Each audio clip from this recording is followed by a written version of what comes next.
വനിതാ സംവരണ ബില്ലിൽ ലോക്സഭയിൽ ചർച്ച പുരോഗമിക്കുകയാണ്. ആഭ്യന്തരമന്ത്രി അമിത് ഷാ സംസാരിക്കുന്നു. തത്സമയം कुछ पार्टी के लिए महिला सशक्तिकरण एक पॉलिटिकल एजेंडा हो सकता है। कुछ पार्टियों के लिए महिला सशक्तिकरण, माननीय अध्यक्ष जी, एक राजनीतिक मुद्दा हो सकता है। कुछ पार्टियों के लिए महिला सशक्तिकरण का नारा ये चुनाव जीतने का एक हथियार हो सकता है, परंतु मेरी पार्टी और मेरे नेता नरेंद्र मोदी जी के लिए महिला सशक्तिकरण राजनीतिक मुद्दा नहीं है।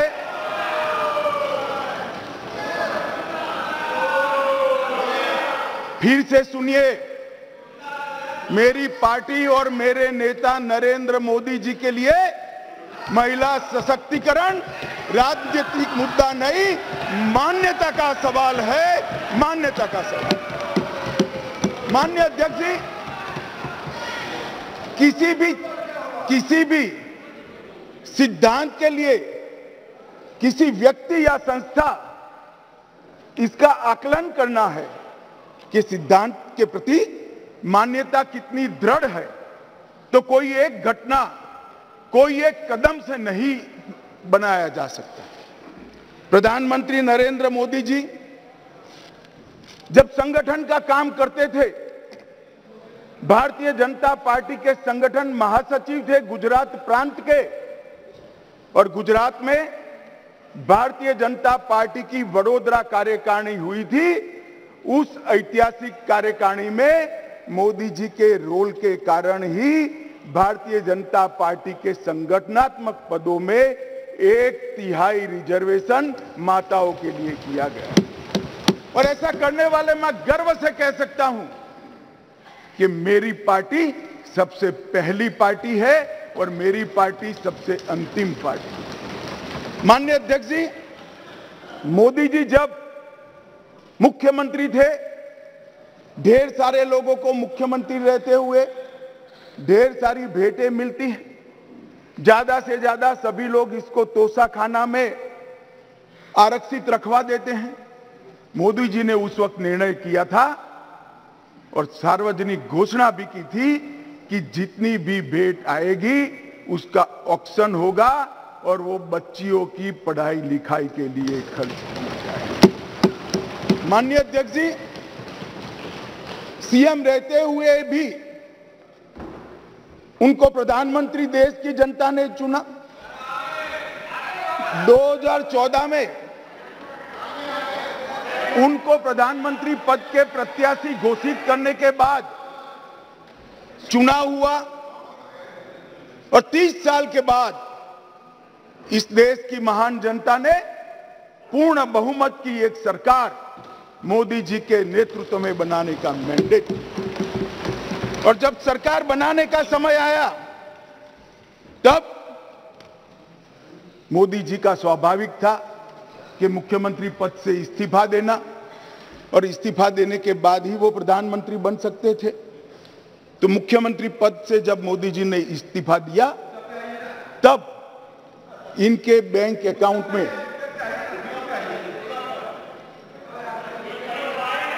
माननीय अध्यक्ष जी, भाई उनको जवाब न दो,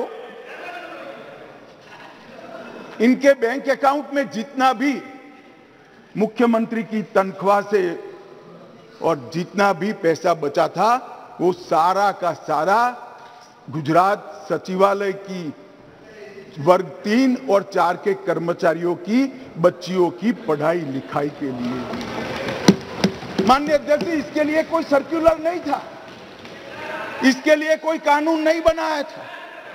यही मोदी जी थे जब गुजरात के मुख्यमंत्री थे, तब बेटी बचाओ बेटी पढ़ाओ का नारा देश भर में दिया, और गुजरात में उनके प्रयासों से जन जागृति के माध्यम से कोई कानून के बगैर लिंग अनुपात के अंदर बहुत बड़ा परिवर्तन कर लाखों बेटियों को पृथ्वी पर आने का अधिकार इस नरेंद्र मोदी जी ने धूम धकती धूप में मई महीने में पटवारी से लेकर मुख्यमंत्री तक पूरी की पूरी सरकार 5 दिनों तक गर्ल चाइल्ड एनरोलमेंट के लिए गांव गांव में जाती थी। कोई कस्बा ऐसा नहीं होता था जहां पर सरकार के पदाधिकारी नहीं जाते थे। पंच, सरपंच, जिला पंचायत के सदस्य, तहसील पंचायत के सदस्य, विधायक, सांसद, मुख्यमंत्री, मंत्री सभी लोग जाते थे और बच्चियों को पढ़ाने के लिए, उनके एनरोलमेंट के लिए और ड्रॉप आउट रेशियो के कम करने के लिए, उनको फिर से पुनः दाखला दिलाने के लिए गांवों में निवास करते थे।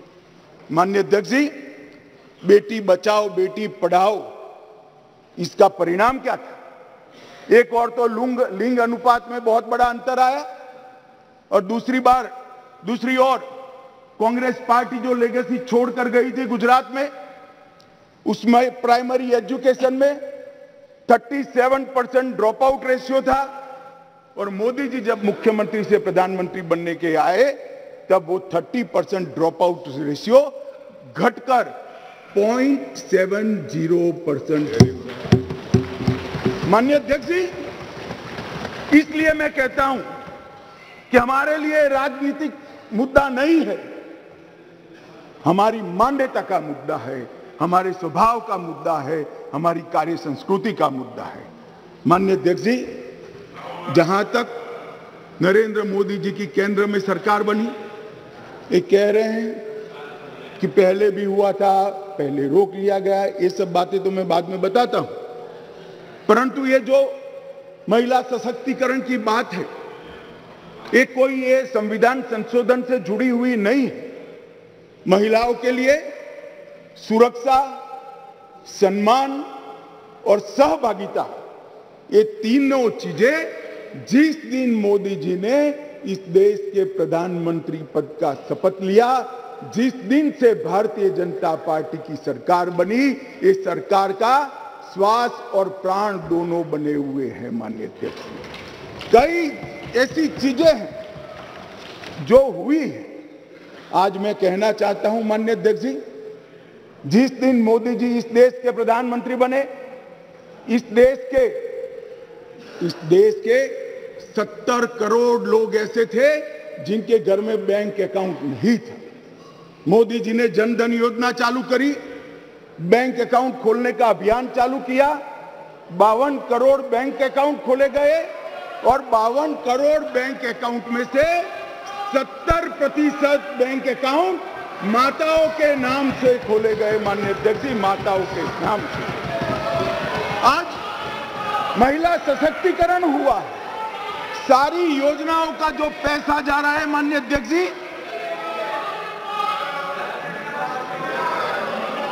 किसने 10 मिनट दिए मुझे? आप वहां बैठकर टाइम दोगे? अरे सुनने की आदत डालो भाई, आप वहां बैठकर मुझे टाइम दोगे? माननीय सदस्य प्लीज, मैं मेरी पार्टी के टाइम में बोल रहा हूं। आप कौन फैसला करने वाले होते हैं? माननीय गृह मंत्री जी। माननीय अध्यक्ष जी, आज कोई भी स्कीम का पैसा जाता है तो वो महिला के बैंक अकाउंट के अंदर जाता है। माननीय अध्यक्ष जी, कांग्रेस ने इस देश में 5 दशक से ज्यादा शासन किया। 11 करोड़ परिवार ऐसे थे जहां शौचालय नहीं था। गरीबी हटाओ के नारे दिए, मगर गरीबों की कोई व्यवस्था नहीं कर पाई थी। और जब एक घर में एक शौचालय नहीं होता है तो मान्यवर, सबसे ज्यादा तकलीफ युवा बेटी, बहन और मां को होती है। मान्यवर, शौचालय न होने की पीड़ा तो वही जान सकते हैं जिनके घर में युवा बेटी हो और शौचालय न हो।